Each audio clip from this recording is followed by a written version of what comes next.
son, what do we got brewing in here? I was walking by when I picked up the smell of 11 herbs and spice. Look at that boy, running all around like a chicken with his head cut. Wait a minute. When you think of the food industry, you might think of fast food restaurants, or your sit-downs, or even your local supermarket. But what you don't think or hear about is what was done to get the food here.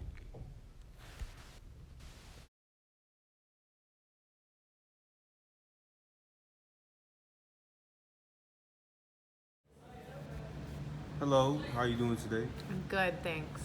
I was just going to ask you, what do you think about the food industry? I think that the food industry produces for the masses and masses of people. So because of that, they take the easy way out sometimes. So we're not always getting the healthiest food for us. There's a lot of chemicals, a lot of fake colors. So I think there's a lot of processed food in the food industry, which isn't great. And next, what do you think about some of these food companies? I think the same thing about food companies, that they are just trying to sell themselves by being the cheapest one. So because of that, we are not getting the healthiest food to our restaurants, to our schools. And I think that overall, things could be a lot healthier if we just spent the money and took the time to do that. What do you think of the food industry? Well, to be honest, at least what I think junk food is too cheap, which is probably contributing to like the obesity epidemic we got going. So I think probably vegetable products and all that should be cheaper, but because it's so hard to prepare them, it's so much easier to make chips, like a bag of chips, than it is to make like I think a corn. So yeah. One more question. What do you think of the food companies themselves? Well, I think it's kind of dependent on the food companies, but I think big ones are pretty, like a lot of times they do exploit a lot of the workers, which is never good. But generally, like the smaller ones, like the mom and pop ones, I think are fine. Up next, we have an update of the 2008 fooding documentary with Mopar.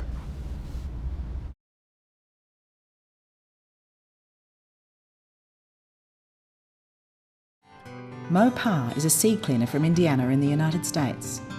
In February 2007, Monsanto initiated a lawsuit against him.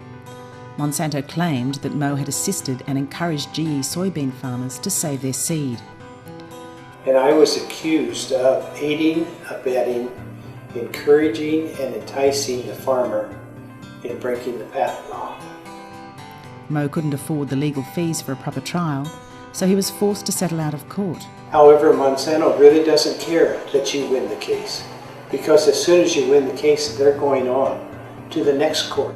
Despite being innocent of the charges, Mo had to spend a hefty sum of money to defend himself against Monsanto. And if we go to the Supreme Court, it's possible that it could cost up to $1 million. However, if you won, what would you have won? It cost you almost $2 million to defend yourself. So would it really be a victory? As part of his settlement, Mo has to have the seed he cleans for farmers tested for GE contamination.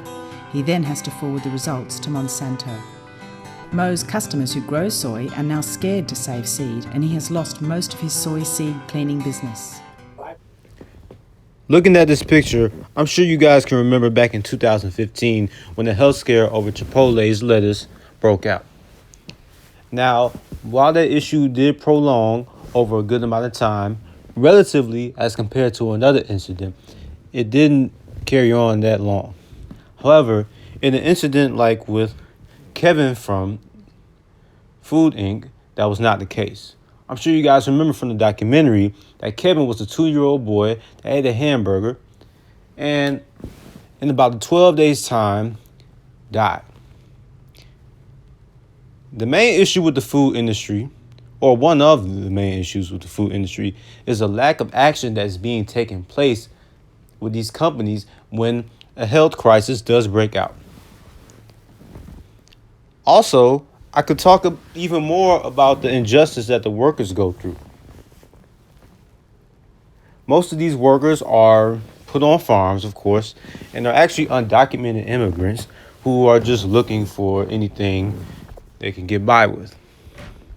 With this, these food companies are able to get them off by paying them very little, sometimes up to less than $1.50 an hour, They are put in piss poor conditions at these factory farms and are exposed to many diseases around these animals in their own feces.